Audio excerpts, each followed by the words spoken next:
Fuski, you have to understand that weight loss comes very slowly, especially after about the first week.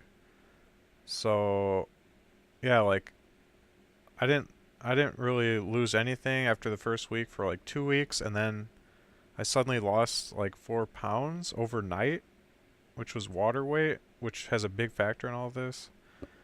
And then about a week later, I gained the 4 pounds back or 5 pounds back, but I think that was also all water weight. And then 2 weeks later, I was still about the same weight. So that's like 5 weeks in, no weight loss after that first week. And then I noticed some days it would like go down 5 pounds, then up another 5 pounds. It's been bouncing all around, but it's trending down little by little, about at a pound a week average. So that's what you should probably expect as well. You can't expect to lose 8 kilograms a week every week. That's not how it works.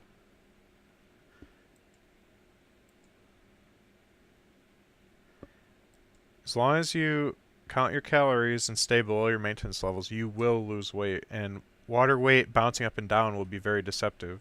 So you're better off not to weigh yourself any more than about once every 2 weeks, really. Or, and even when you do, you're gonna have to weigh yourself like 3 or 4 times spaced out over a 3 or 4 day period to get an average weight, because your water weight will fluctuate wildly depending on how much you drink each day.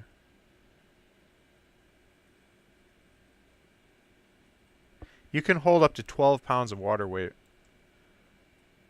If you're dehydrated, your body will retain water. So that can really throw off the numbers on the scale. So you can't really believe the scale all the time. You just need to stick with the diet, and over the course of months, multiple months, you'll start to see big changes in the mirror.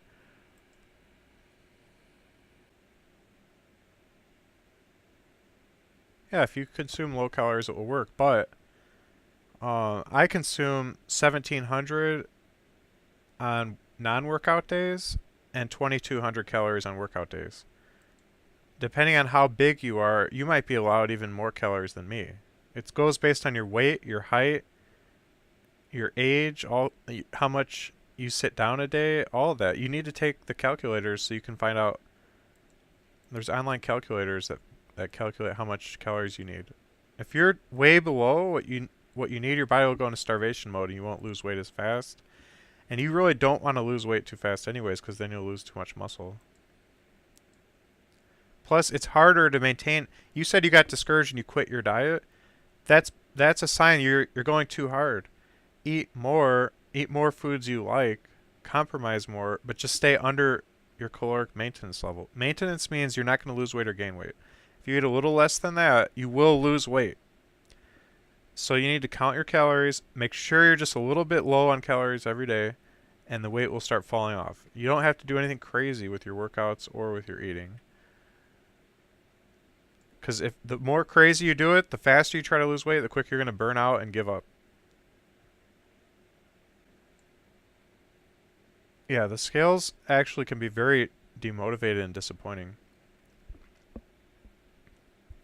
And they can be deceptive because water weight makes things do crazy stuff on the scale. I actually lost 5 pounds in 10 hours between weigh-ins. And then I put on 5 pounds in 10 hours between another weigh-in. So five to 8 pound shifts are common due to crazy fluctuations in water weight, water retention.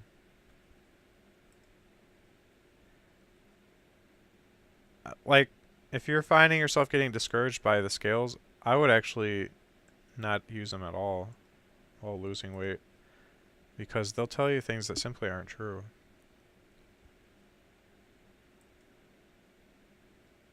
The only way you should be measuring your progress is based upon myfitnesspal.com telling you you've achieved your caloric goals each day. That way you'll know how fast you're losing weight based on that, because it's calculating it for you.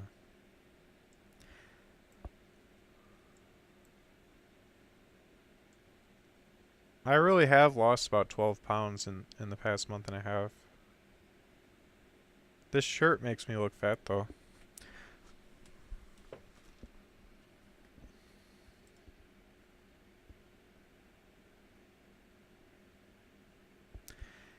yeah, you think I want to lose weight faster, so I'm gonna eat even less calories than it tells me to. That's like bonus points for me, right? Wrong. That's just gonna make your body go into starvation mode and lose weight slower, and make you tireder, and make you hate the diet more, and make you miss your old foods and have cravings more.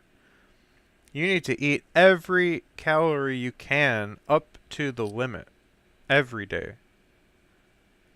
If I'm below my caloric goal on MyFitnessPal one day, I'll eat marshmallows until I hit that goal. That way I'll feel full of energy and it's fun to eat foods that aren't diet foods. I do whatever it takes to make sure I hit my calorie goals. I don't want to be way under, because then your body will just start feeling like it's starving and you'll become miserable and you'll want to quit the diet. You should not try to go under.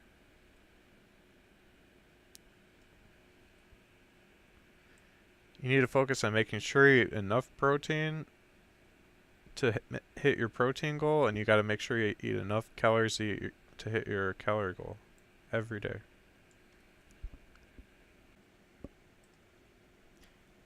Here's my diet for the day, by the way, guys. I'm doing 1660 calories. I still have 100 more I can do, which I might just add a marshmallow at the end of the day. Um, Olives, cottage cheese, chicken breast, broccoli, venison, onions, and then my snacks throughout the day I can have quarter of a frozen pizza, which I pretty much do every day. Munster cheese, a plum, grapes, avocado, nectarine, marshmallows.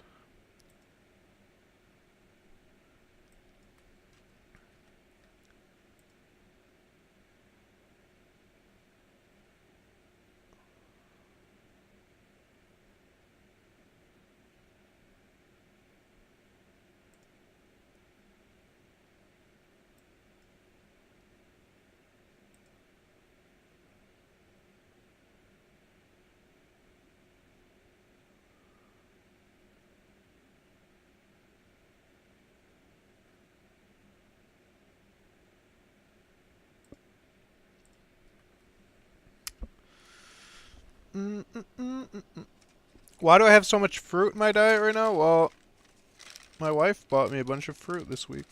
Usually I don't have all this fruit.